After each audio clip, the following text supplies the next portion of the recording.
Hello guys and welcome to Solveshare. So अब मैं start कर रहा हूँ फिशिंग के टॉपिकल पास्ट पेपर्स। और अगर अभी तक आपने हमारे चैनल को सब्सक्राइब नहीं किया है तो हमारे चैनल को सब्सक्राइब कीजिए।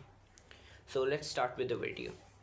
Study figure 2.1 which is a map of the southern coast line of Pakistan. हमें मैप दिया हुआ है, हम क्वेश्चन पढ़ते हैं जो कि नेक्स्ट पेज पे है। So the question is name two fishing ports on this coast line. तो हम कोस्ट लाइन को देख के कोई दो पोर्ट्स को चूज़ कर सकते हैं। तो अगर मैं कोस्ट लाइन पे देखूँ, सबसे पहले मैं आपको एक इजी ट्रिक बताता हूँ। अगर वो आपको ऑप्शंस दे के कोई भी दो सी पोर्ट्स आप लिखें तो मेरा सजेशन है कि आप हमेशा लिखें Karachi port and Gwadar port. मेरा आपको पर्सनल मशवरा है। हाँ, अगर वो स्पेसिफिक हो जाए, जैसे कि फॉर एग्ज़ाम्पल वो ये पूछ ले तो आप यहाँ लिखेंगे सुनमियानी। अगर वो ये पूछ ले तो ये है पसनी। ये वाला है हमारा गवादर और सिंध कोस्ट पे हमारा Karachi port. So let's write it.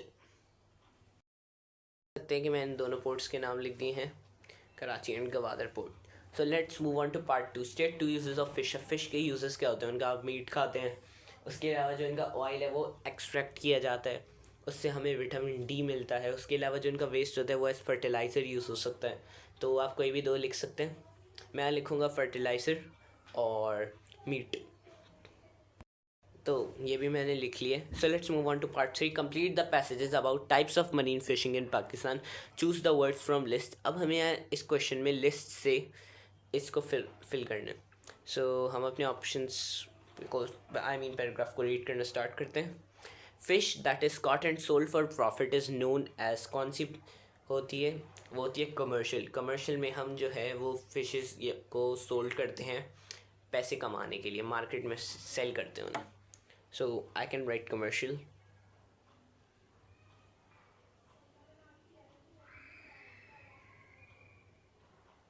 So commercial.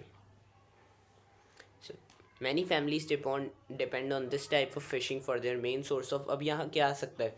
Obviously cash तो नहीं आ सकता और डाइट भी नहीं आ सकता। अब हमें पता है कमर्शियल जहाँ रिलेटेड है वहाँ पे ज़्यादातर इनकम, पैसों, ऐसी चीज़ आती है। ऐसे ऑप्शन में हमारे पास इनकम है। So we are gonna write income.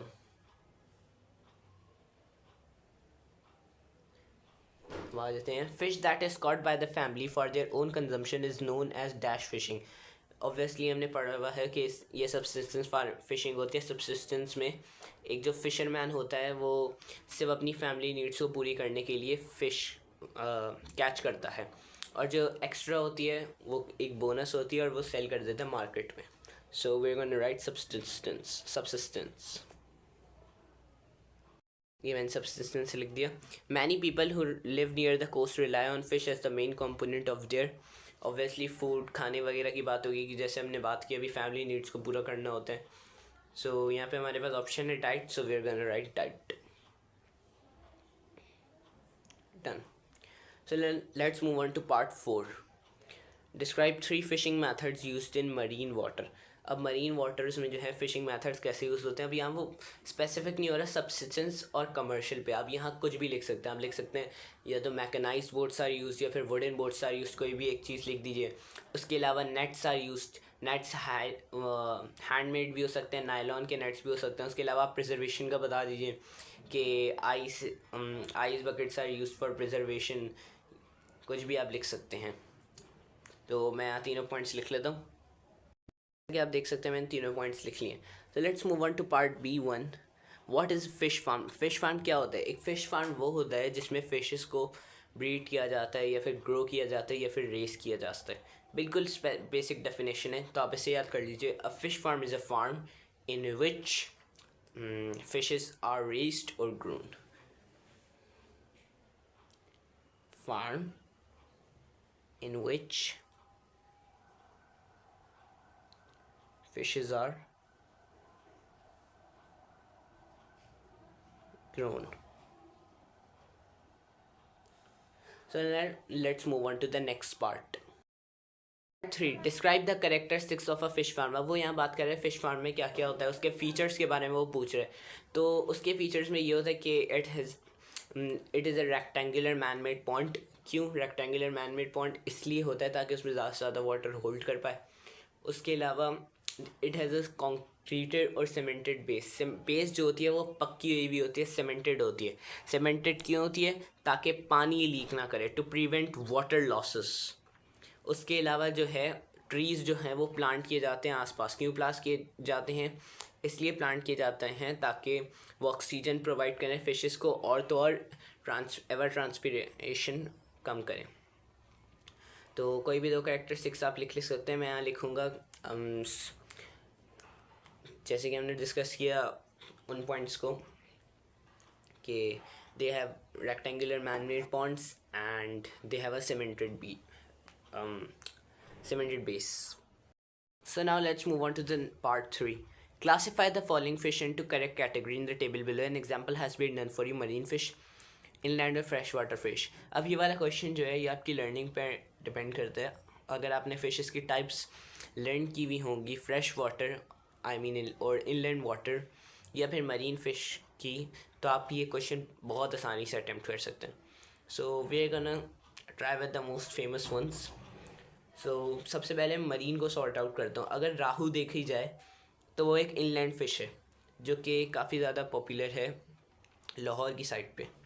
फिर अब मरीन फ़िश में कौन कौन सी आती है? मरीन फ़िश में आती है कैटफ़िश, स्केट, रे, ये सब आती है मरीन फ़िश में। अब आ जाते हैं इनलैंड में कौन सी आती है। इनलैंड के लिए मैं आप यहाँ पे पहले आती है थल्ला, आती है ग्रास कैर्प, ये एक चाइनीज़ स्पीशी है। उसके अलावा राहू जैसे कि हमने डिस्कस किया वो है। तो तीन आप लिख दें कहीं पे भी, तो मैं लिख लेता हूँ यहाँ पे इन्हें। ये देख सकते हैं मैंने अब इन बॉक्सेस को फिल कर लिया है। So now let's move on to part C. Explain 2 problems caused by fishing industry and the natural environment. You should develop your answer. जैसे कि हम डिस्कस कर चुके हैं इतनी दफ़ा, एक्सप्लेन के जो क्वेश्चंस होते हैं वो 4 मार्क्स के इसलिए होते हैं क्योंकि आपको यहाँ 2 पॉइंट्स लिखने होते हैं और दोनों पॉइंट्स को फर्दर डिवाइड किया गया है 2 मार्क्स में। अब आपको 2 मार्क्स कब मिलेंगे? तब मिलेंगे जब आप डेवलपमेंट करेंगे और करेक्ट स्टेटमेंट आइडेंटिफाई करेंगे। तो अब यहाँ वो पूछ रहा है कि नेचुरल एनवायरनमेंट, मेरे एनवायरनमेंट पे क्या फ़र्क आएगा अगर मेरी फ़िशिंग इंडस्ट्री चलती रहेगी। सबसे पहला मसला ये आएगा कि अगर मैं ओवर फिशिंग करता हूँ तो मेरी जो स्पीशीज़ हैं वो फ़िश की रेयर हो जाएंगी। उसकी वजह से जो है बहुत सारी जो स्पीशीज़ हैं वो एक्सीडेंट होने का ख़तरा है। दूसरा मसला क्या है? दूसरा मसला ये, अगर मैं फ़िशिंग इंडस्ट्री में फ़िशेस को पकड़ता हूँ तो उसकी वजह से नेचुरल इकोसिस्टम डिस्टर्ब होता है। कैसे डिस्टर्ब होता है? जो बड़ी फ़िशेस हैं जिनको हम नहीं कैच करते वो इन फ़िशेस को खाती हैं, और अगर वो उन्हें नहीं खाएंगी तो उनका इकोसिस्टम डिस्टर्ब होगा। उसके अलावा आप ये भी लिख सकते हैं कि अगर बोट्स जो है वो जाती हैं तो उनकी उनमें अक्सर ऑयल स्पिलेज होती है जिससे हमारा सी पॉल्यूट होता है। या फिर आप ये भी लिख सकते हैं कि जो हमारी मैकेनाइज्ड बोट्स होती हैं, ट्रॉलर्स होती हैं, उनकी वजह से एयर पॉल्यूशन होती है। तो ये सब आप लिख सकते हैं। अब मैं कोई भी 2 पॉइंट्स लिख लेता हूँ, आप उनको डेवलप कर लीजिएगा जैसे कि हमने डिस्कस किया। तो ये देख सकते हैं मैंने दोनों पॉइंट्स लिख दिए। तो यहाँ पे हमारा क्वेश्चन ख़त्म होता है। आई होप आपको हमारे क्वेश्चन समझ में आ गया होगा, और अगर आपको हमारी वीडियो अच्छी लगी तो हमारी वीडियो को लाइक कीजिए और चैनल को सब्सक्राइब कीजिए ताकि आपको फर्दर वीडियोस के बारे में नोटिफाई होता रहे। Thank you very much.